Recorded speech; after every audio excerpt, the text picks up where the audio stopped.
16 a 22, para que possamos efetuarmos mais uma oração em busca da presença e da atuação desse Deus maravilhoso. Hoje estaremos trabalhando a temática, o contexto importa. Né? É um tema muito subjetivo, né? Você pode aplicar um monte de coisa nele, né? Que tipo de contexto estamos falando especificamente? Aí nós vamos estar apresentando aqui a proposta da nossa reflexão para que juntos possamos pensar sobre isso, amém? Lucas, capítulo de número 4, versículo 16 a seguir. Todos encontraram? Amém? Graças a Deus. Um barulhinho aí? Ah, tá. Versículo 16 a seguir assim diz: Indo para Nazaré, onde fora criado, entrou num sábado na sinagoga, segundo o seu costume. E levantou-se para ler.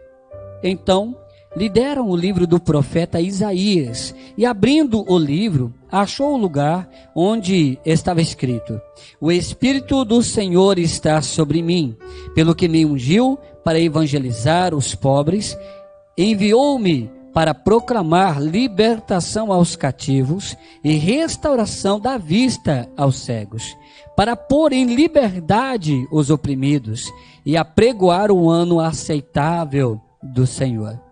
Tendo fechado o livro, devolveu-o ao assistente e sentou-se, e todos na sinagoga tinham os olhos fitos nele. Então passou Jesus a dizer-lhes: Hoje se cumpriu a escritura que acabais de ouvir. Todos lhe davam testemunho e se maravilhavam das palavras de graça que lhes saíam dos lábios. E perguntavam: Não é este o filho de José? Só até aqui. Senhor Deus, poderoso Pai, grandioso Senhor dos céus e da terra.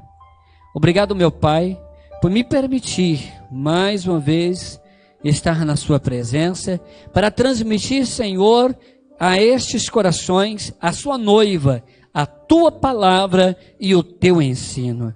Que possamos, meu Pai, extrair da verdade, Senhor, destes versículos e de alguns mais, uma verdade importantíssima para com que possamos avaliar, agir e reagir de maneira melhor com tudo aquilo que o Senhor tem feito. A ti sejam e continuarão sendo para todos sempre a glória, o louvor e a honra. Manifesta, Senhor, em nosso meio, na medida que o Senhor determinar. Se o Senhor, ó Deus, quer curar, que haja cura. Se o Senhor quer transformar a vida, que haja transformação. Se o Senhor quer resgatar, resgate, Senhor. Pai, cumpra o seu querer neste lugar, sobre estas vidas, no nome poderoso de Jesus Cristo. Amém, Senhor. Graças a Deus. Amém. O contexto importa. Agora, quero convidá-los a permanecer com a Bíblia aberta, nesse mesmo texto. Quero ler um pouco mais abaixo. Vou ler agora mais alguns versículos, porque Lucas, o escritor deste evangelho, que é Lucas, ele foi um pouco mais específico em alguns detalhes do que Mateus, do que Marcos. Mateus e Marcos também falam sobre esse acontecido, sobre esse contexto, né? Lá em Mateus, no início do nosso culto, nós lemos no capítulo de número 13, versículo 53 a seguir, nós lemos exatamente esse mesmo contexto, só que lá mais resumido. E aqui lemos uma parte que antecede o fato narrado por Mateus, só que Lucas também narra, Marcos também narra esse mesmo contexto, que está lá em Marcos capítulo de número 6, versículo de 1 a 4. Mas vamos ler, lemos até o versículo de número 22, aonde encerramos a nossa leitura com um questionamento daqueles que estavam na sinagoga, igreja, aqueles que ali estavam e ouviam as palavras e o ensino de Jesus. Estas pessoas conheciam Jesus desde pequenininho. Já estou colocando uma questão de um contexto, de local e de conhecimento próximo. Mas vamos lá, versículo de número 23. Disse-lhe Jesus: sem dúvida, citar-me-eis este provérbio: médico, cura-te a ti mesmo. Tudo o que ouvimos ter se dado em Cafarnaum, faze-o também aqui na tua terra. E prosseguiu: de fato, vos afirmo que nenhum profeta é bem recebido na sua própria terra. Na verdade, vos digo que muitas viúvas havia em Israel no tempo de Elias, quando o céu se fechou por 3 anos e 6 meses, reinando grande fome em toda a terra. E a nenhuma delas foi Elias enviado, senão a uma viúva de Sarepta, de Sidom. Havia também muitos leprosos em Israel, nos dias do profeta Eliseu. E nenhum deles foi purificado, senão Naamã, o sírio. Todos na sinagoga, ouvindo estas coisas, se encheram de ira. Na sua palavra está escrito assim, na Bíblia, versículo de número 28, se encheram de ira. E levantando-se, expulsaram-no da cidade e o levaram até ao sino do monte sobre o qual estava edificada, para de lá o precipitarem abaixo. Jesus, porém, passando por entre eles, retirou-se. Não conseguiram matar o nosso Senhor. Nem com a bomba conseguiriam, né? Diga-se passagem. Porque o Senhor, ele havia muito a que se cumprir. Havia muitas profecias ainda para que ele pudesse cumprir. E algumas falam acerca da sua morte, de como ele morreria. Assim como a serpente no deserto, será erguido no madeiro e todos o contemplarão. Como ovelha muda, será levada aos seus algozes, seus tosqueadores, e ali não abrirá sua boca, não reclamará, não vai reclamar de maneira alguma. E ele não reclamou. Então, estou citando apenas algumas questões que ainda haviam por se cumprir. Mas, você leu o texto comigo. Em que cidade Jesus estava nesta passagem bíblica? Qual era a cidade? Quando a gente fala Jesus de Nazaré, não é?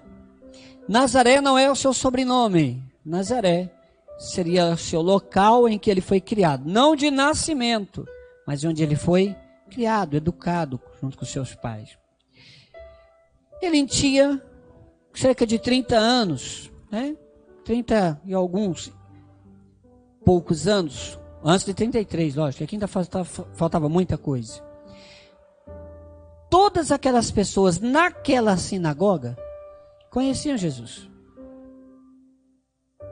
Você se lembra de alguém que foi criado aqui, nesse contexto de Itaquaruçu, e está sempre na igreja? Tipo assim, filho de crente. Você fala o nome, já sei quem é. Já lembra de quando era pequenininha ou pequenininho? Lembra na sua adolescência? Lembra que tipo de escolha ele fez? Se ele acertou muito, se não acertou muito? É, na verdade. Você não se lembra? Por mais que ficaram um tempo distante, quando chega de volta, todos o reconhecem, a não ser que ficasse muitos anos e a igreja local praticamente não sobrasse ninguém de sua época. Mas se sobrou um da sua época, o pessoal se lembra. Não é verdade? Esse é o contexto da sinagoga onde Jesus entra, conforme o seu costume, em um dia de sábado, para estar então cultuando, adorando, junto com seus irmãos, junto com aqueles que são de longa data seus conhecidos. E é justamente ali, agora uma questão específica que só Lucas cita, que foi dado a ele o livro para que ele pudesse ler, o livro de Isaías. E ele pega, ele efetua a leitura e ele afirma: hoje se cumpre esta palavra.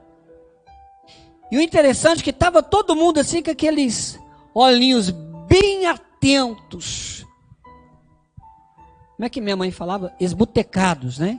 Arregalados, bem grandão. Ninguém. Ali tinha sacerdote, tinha líder, tinha um monte de gente, mas estava todo mundo com o olho fito em Jesus. Por quê? Por que será? Afinal de contas, ele sai da sua terra, ele começa a andar para um lugar, para outro lugar, ele arrebanha ali discípulos, ele vai à beira-mar, ele pega alguns, ele vai no outro, ele pega outros, e assim ele vai convidando, e aquela multidão seguindo, grandes sinais acontecem, pessoas são curadas, mortos são ressuscitados, cegos voltam a enxergar, e assim, demônios saem correndo, né? Eu nunca vi um demônio correr, né? Eu não sei nem se o bicho tem perna, mas... Você vê que o negócio é interessante a gente falar dessas coisas? Eles saem, batem em retirada. E aí? Jesus, então, depois de um tempo fora, volta para a sua casa. Sua casa no sentido de sua cidade. E ele está ali. Está ali na sua cidade. Ele vai na igreja, conforme o seu costume. Ele está direto, ele estava lá. Ele só ficou fora...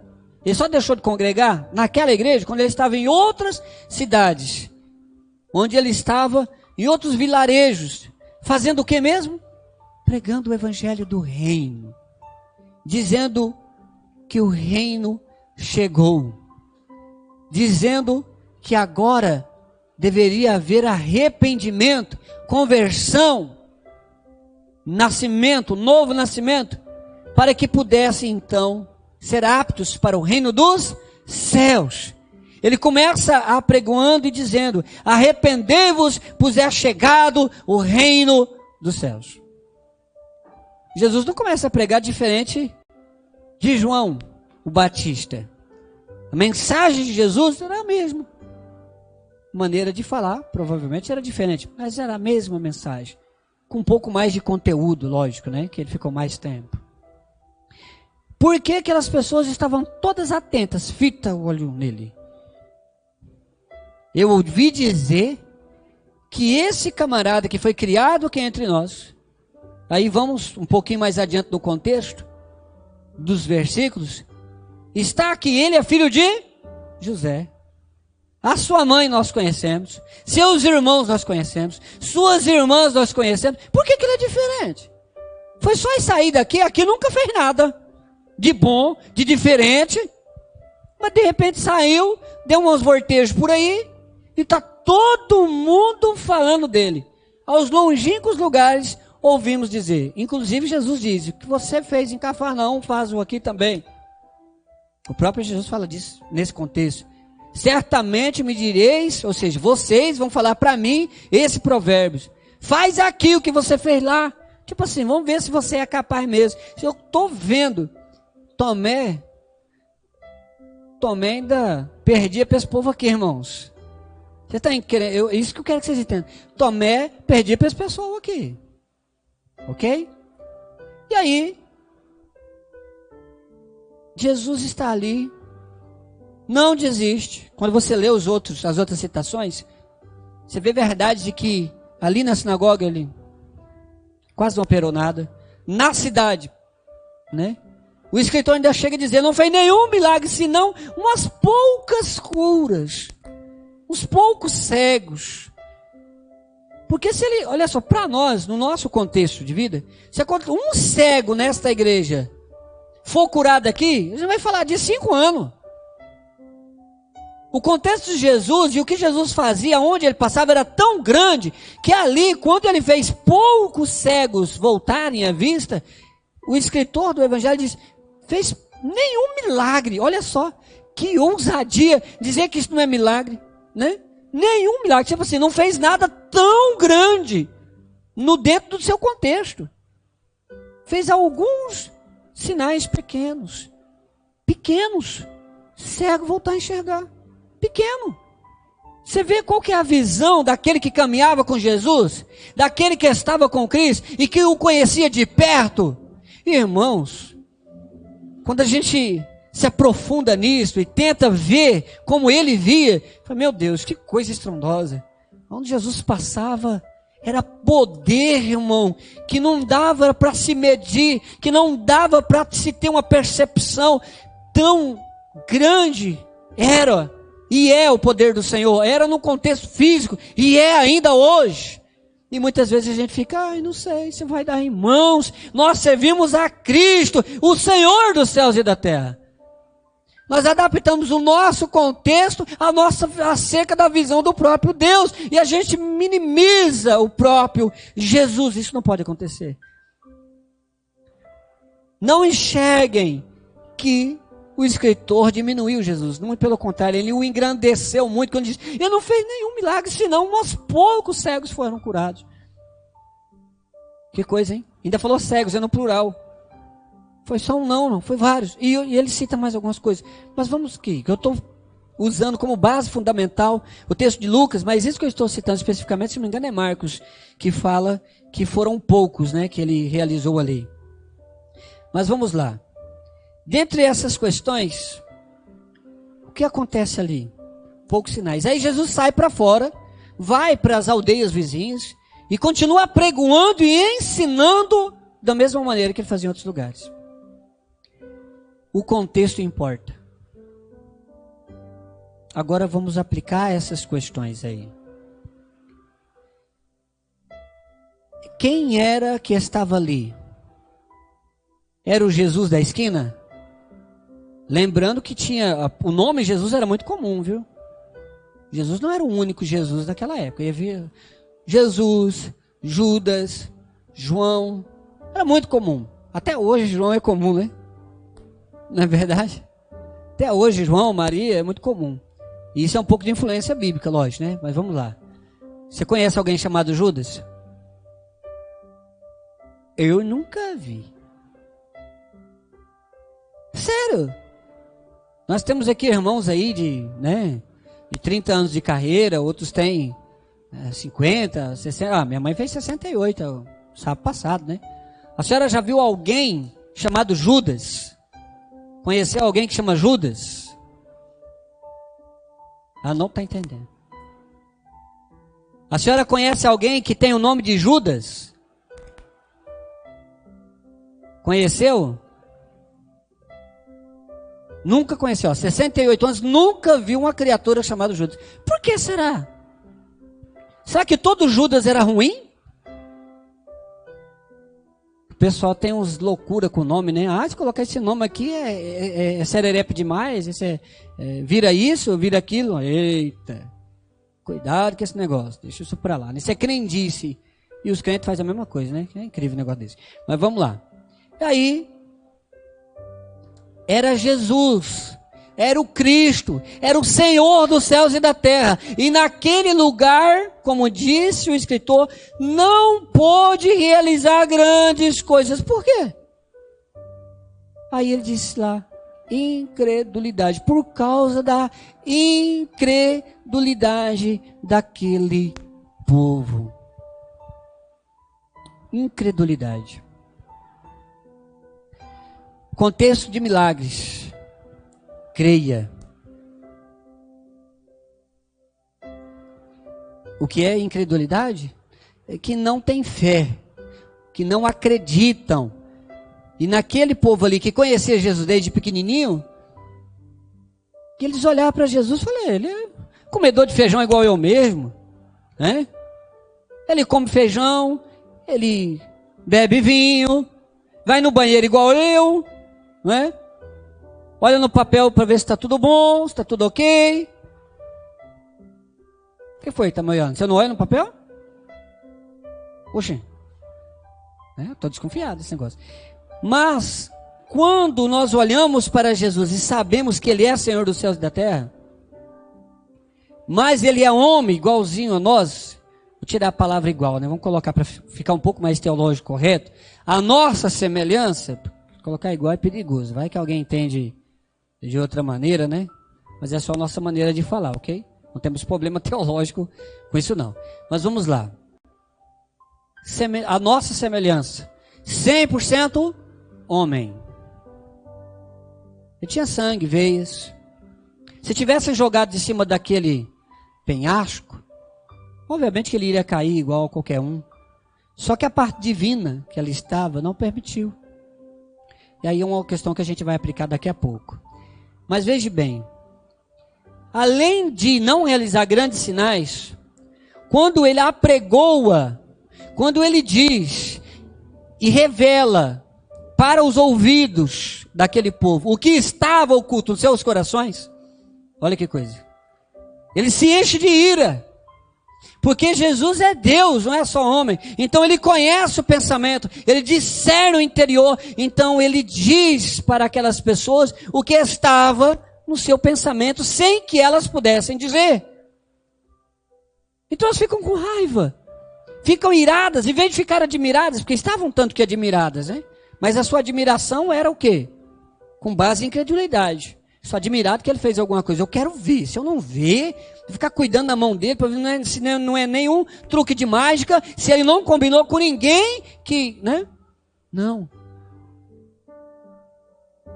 Esse era o contexto que estava ali. E aquelas pessoas se encheram de ira, de raiva, de ódio. Onde que aquelas pessoas estavam naquele momento em que pegaram Jesus e expulsaram da cidade? Da terra natal. Não tão natal assim, né? Natal no sentido de que foi criado lá. Novamente, ele é nascido em outro lugar. Você lembra daquela musiquinha? Jesus nasceu em Belém. É onde ele nasceu, não onde ele foi criado. Terra natal no sentido que ele foi criado. As pessoas que o conheciam, que outrora o admiravam, que conheciam a sua profissão, conheciam a sua mãe, conheciam os seus irmãos, conheciam as suas irmãs. Jesus tinha irmã. Jesus tinha irmãs. E aí, pegaram Jesus e expulsaram, não empurraram para fora da igreja. Expulsaram fora da cidade. Você era daqui, foi embora, voltou diferente. O que você está falando, nós não gostamos. Vai embora. Porque você está dizendo que nós não queremos ouvir. Opa, o contexto importa. Quer ver essa igreja lotar, que vai ter gente olhando pela janela porque não cabe aqui dentro? Só pregar o que o povo quer escutar. Só dizer o que o povo quer escutar. É só tocar o que o povo quer escutar. É só fazer o que o povo quer, que isso aqui vira, né? Não cabe nem nesse pátio aí. A reforma que a gente intenta fazer vai ser pouca. Mas esse é o princípio que aprendemos com Jesus? Não. Jesus diz a verdade. Diz o que é necessário ouvir, não o que querem ouvir. Então as pessoas se encheram de ira e jogam Jesus para fora da cidade. E alguns não ficaram contentes de só expulsar. Eu vou matar esse cara. Pegam ele e saem arrastando, empurrando. E levam até um local para jogá-lo de cima daquele precipício. Nós estamos falando de Jesus, estamos falando da sua cidade, do povo que lhe o conhecia, e detalhe, do povo que estava dentro da igreja. Tem muita gente aí fora que pensa que dentro de igreja é tudo uma maravilha, está tudo perfeito, irmão. Cuidado, pisa no carro do outro para tu ver, né? Tem que evitar, lógico. E se pisar, peça perdão. E aquele que recebeu o pedido de perdão, perdoe. Esse é o ensino bíblico, mas é desafiador. Não, nem todo mundo tem a paciência, tem esse dom, né, de perdoar e de reconhecer o seu erro. Muita gente não tem esse dom. Eu louvo ao Senhor porque nós estamos numa igreja que é exemplo nessas questões. E tem crescido ainda mais conforme aprendemos aqui nos 12 dias e tivemos refletindo sobre isso. E os corações sendo repletos pelo cuidado de Deus, pelo perdão que advém do Senhor. Mas quando você olha no contexto geral, o Brasil, olha para o Brasilzão aí fora. Esse evangelho, esse formato que está aí, se parece com quem? Será que se parece com a igreja que Cristo fundamenta? Ou se parece com aquela sinagoga, com aquele grupo de irmãos aqui que expulsaram Jesus da cidade? Em muitos lugares é assim. Está tudo muito bom, enquanto está me favorecendo. Mas esse não é o contexto de Jesus. O contexto, a pregação de Jesus é outra, é diferente. E o contexto que Jesus sofre é de pessoas que são exatamente assim. Que se mexeu comigo, eu lhe pego. Eu devolvo. A pregação de Jesus é: Se bateu numa face, oferece a outra. Mas qual era a reação daquele povo? Você acha que Jesus, que pregou o que ele pregou, naquela sinagoga e foi expulso da cidade, você acha que se ele fosse em algumas igrejas que a gente tem no Brasil, estou falando da igreja adventista da promessa, tá, irmãos? Eu estou falando de igreja no sentido geral, senão daqui a pouco os irmãos vão querer fazer igual fizer com Jesus, quero me catar, estou brincando. Mas no sentido geral, falando de igrejas por aí, amados, se Jesus viesse pregar hoje em muitas igrejas aí, ele seria expulso. Do mesmo jeito que foi antes. Do mesmo jeitinho. Seria expulso. Seria lançado para fora. E se der uma brechinha, tentariam matá-lo. Segundo pesquisas, esse Jesus bíblico, nos dias de hoje, morreria mais rápido do que lá. Do que naquela época. Porque o povo é muito mais egoísta hoje do que era. E olha que o povo era egoísta. Quando você olha para tudo isso, você olha para essa situação, e aí nós olhamos para a nossa igreja, agora vamos falar da nossa comunidade especificamente. A gente não quer ver o poder de Deus manifestar cada vez mais forte? A gente não quer?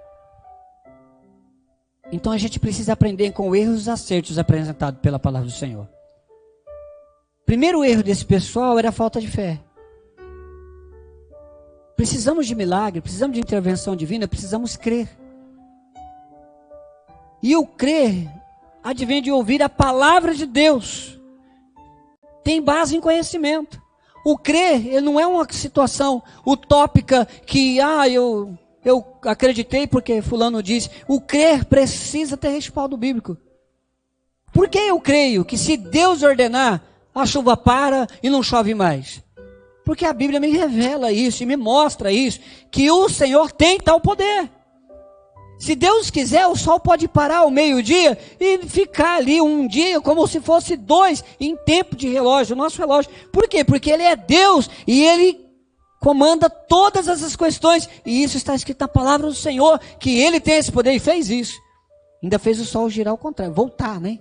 Num sentido aí. Relógio de sombra, né? Relógio solar. Alguém já viu, nem que seja por foto, nos seus livros de estudo, de escola? Vocês já viram? Aquela bolinha, aquele pino assim, parecendo um triângulo. Conforme o sol se movimenta, a sombra se projeta.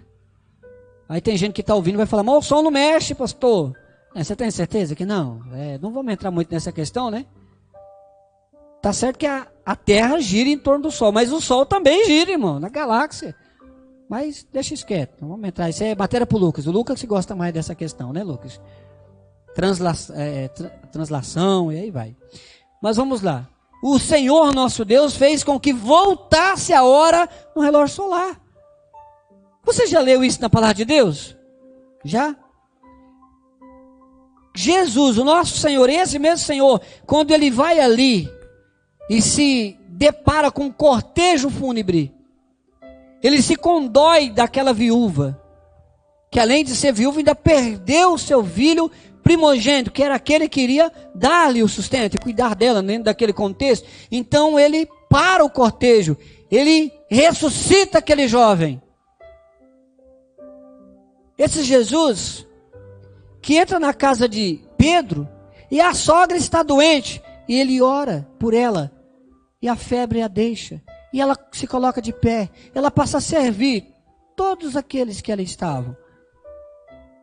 Esse mesmo Jesus que através dos seus discípulos, dos apóstolos, a sombra de Pedro era projetada normalmente no seu caminhar, mas a fé era tremenda e tão grande, porque o pessoal já tinha visto tanta coisa e sabia que Deus estava atuando naqueles homens que colocavam os seus enfermos ali em fileiras, conforme Pedro passava, a sombra passava sobre estes, e aqueles eram curados. Pedro nem via direito quem era, não perguntava o nome, não perguntava a idade, não perguntava qual era a doença, apenas passava por ali. Talvez o objetivo dele era outro, mas Deus, com piedade, curava aquelas pessoas através da presença dos seus discípulos. E esse é o Deus que servimos.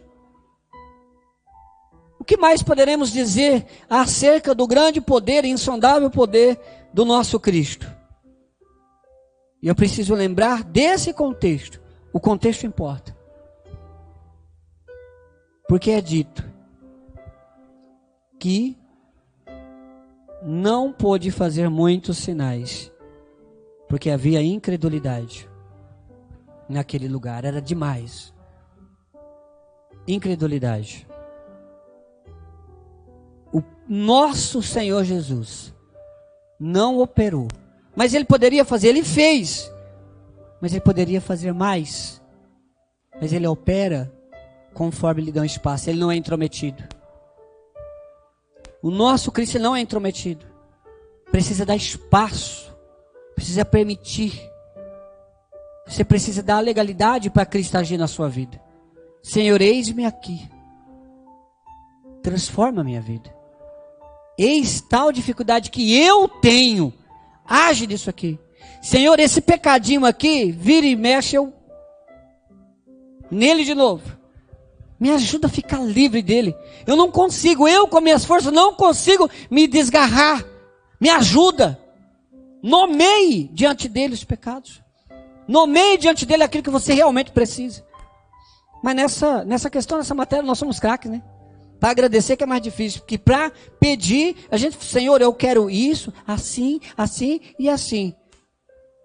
E de vez em quando o pessoal ainda estabelece data. Tem que ser até sexta-feira, porque senão não dá certo.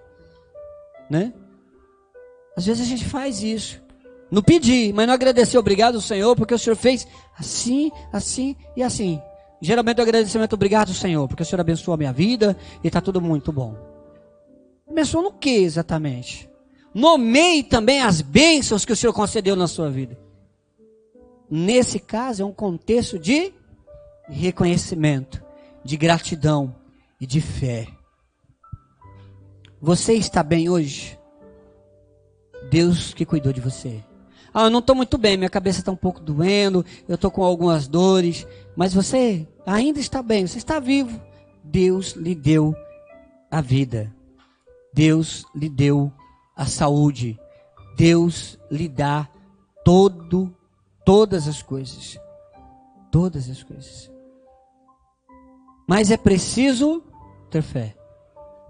Quando se cria uma atmosfera de fé, através da oração, através do jejum, através da entrega, através da dependência, através do anseio de que Deus cumpra a vontade dele em prioridade, se contempla grandes coisas e grandes ações do Senhor. Uma vez me questionaram, pastor, por que quando a gente vai no monte, Deus fala com maior poder? A gente sente mais do que na oração na igreja. É porque o contexto importa. Na igreja a gente fica todo meio amarrado. Para dar um glória a Deus, fala, será que o irmão de direita gosta? Vai que eu dou um glória a Deus muito alto e ele acha ruim, né? A gente fica muito preocupado com coisas desnecessárias. A gente não se entrega, a gente não se derrama, a gente não se permite, ou melhor, a gente não permite Deus agir. A gente prende o Senhor na nossa caixinha. Deixa Deus agir na sua vida. Esse pessoal aqui não permitiu, não deixou. Nós vamos imitar a eles? A quem iremos imitar? É eles que vamos imitar? Ou imitaremos aquele pessoal ali de Atos dos Apóstolos, que vão ao encontro dos discípulos, na esperança e na fé que pode acontecer alguma coisa? Só mais uma citação de um fato. Uma mulher morreu.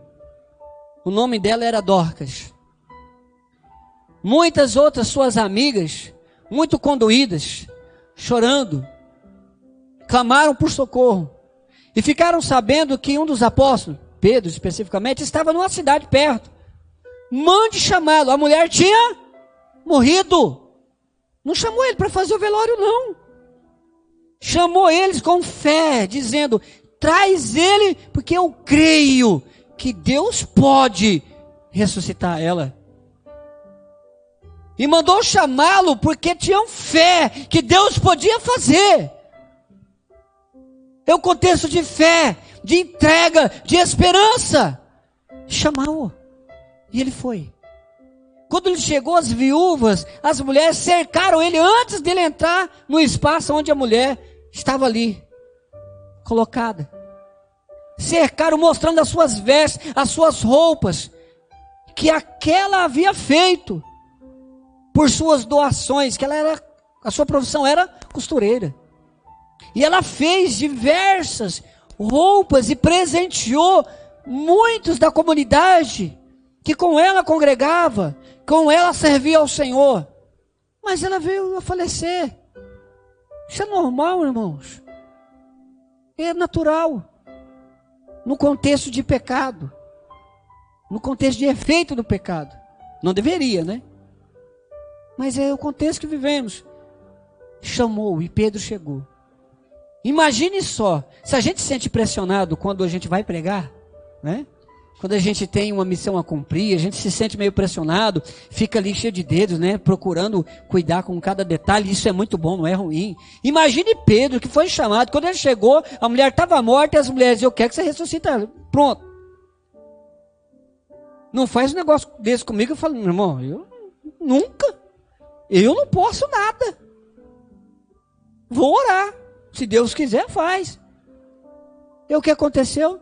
Ele fez exatamente a mesma coisa, não foi diferente de nós. Pediu, agradeceu elas e tudo, deixou todo mundo para fora e ele entrou, pediu para ficar sozinho. E ele então ajoelhou-se. Ele então clamou. E ele orou. Será que foi uma oração de 5 minutos, 2 minutos? Como é que foi? Foi uma oração proveitosa. Eu não sei o tempo. Mas ele orou, ele clamou.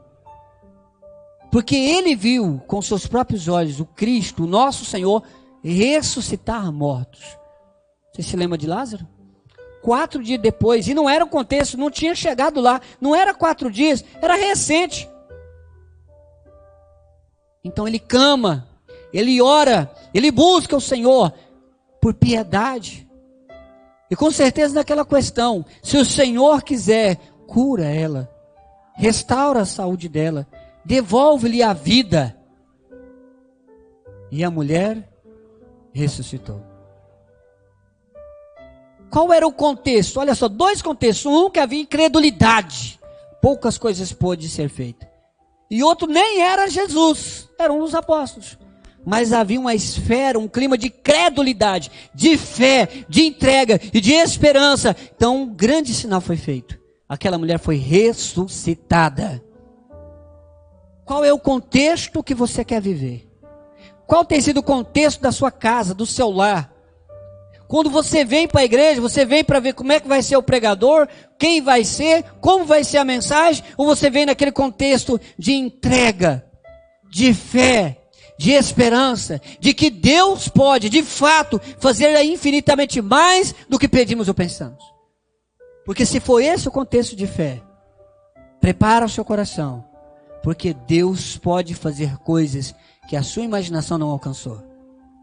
Mas se o contexto for, vou ver como é que vai ser esse negócio, aí já está no outro. Está com todo mundo com o olhão esbudecados em Jesus, mas estavam com incredulidade.